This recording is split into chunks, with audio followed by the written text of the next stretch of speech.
Praise the Lord. தேவன் என்னோட கூட இருக்கிறார் என்று ஆதியாகமம் 31வது அதிகாரத்தின் 5வது வசனத்தில் யாக்கோபு லேயாள் மற்றும் ராகேலை பார்த்து கூறியதான ஒரு வார்த்தையை நாம் வாசிக்க முடிகிறது.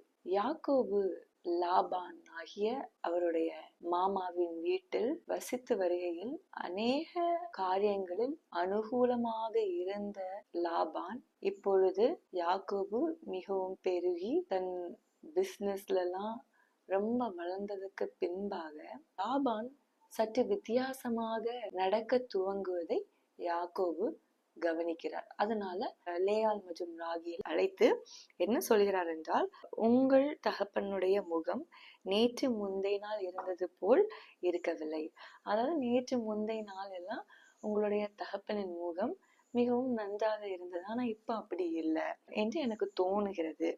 ஆனாலும் என் தகப்பனுடைய தேவன் என்னோட கூட இருக்கிறார் என்று யாக்கோபு சொல்கிறதான ஒரு வார்த்தையை பார்க்கிறோம். நம்முடைய வாழ்க்கையிலும் அநேக வேளையில நேற்று முந்தைய நாட்களில் அநேகரிடமிருந்து கிடைத்த தயவு இன்றைய நாளில் நமக்கு கிடைக்காமல் இருக்கலாம். நம் மீது மிகவும் அன்பு வைத்த மனிதர்கள் நேற்று முந்தைய நாட்களில் காண்பித்த அன்பு இந்த நாளில் வெறுப்பாக மாறி இருக்கலாம்.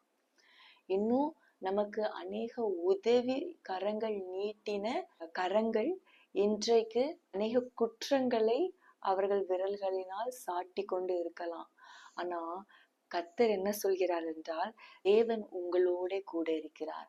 என்ன கஷ்டங்கள் நஷ்டங்கள் நம்ம இந்த நாட்கள்ல ஃபேஸ் பண்ணி கொண்டு இருந்தாலும் சரி, ஒரு நாள்ல அனுகூலமாக இருந்தவர்கள் இந்த நாளில் அனுகூலம் மற்றவர்களாக மாறி போனாலும் தேவன் உங்களுக்கு கூட இருந்து அனுகூலமாக இருப்பார்.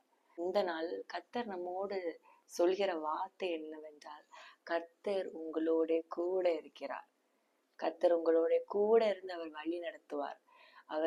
கர்த்தர் நமக்கு போதித்து நாம் நடக்க வேண்டிய வழியில் நம்மை நடத்துவார்.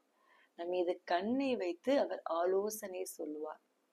அதனால மனுஷன் எனக்கு உதவில்லையே, மனுஷன் எனக்கு துணையாக நிற்கவில்லையே என்று சோர்ந்து போகாமல் தேவன் என் கூட இருக்கிறார் என்று சந்தோஷமாக இருங்கள். கர்த்தர் இந்த நாளை உங்களுக்கு ஆசீர்வாதமாக மாற்றி தருவார். God bless you all.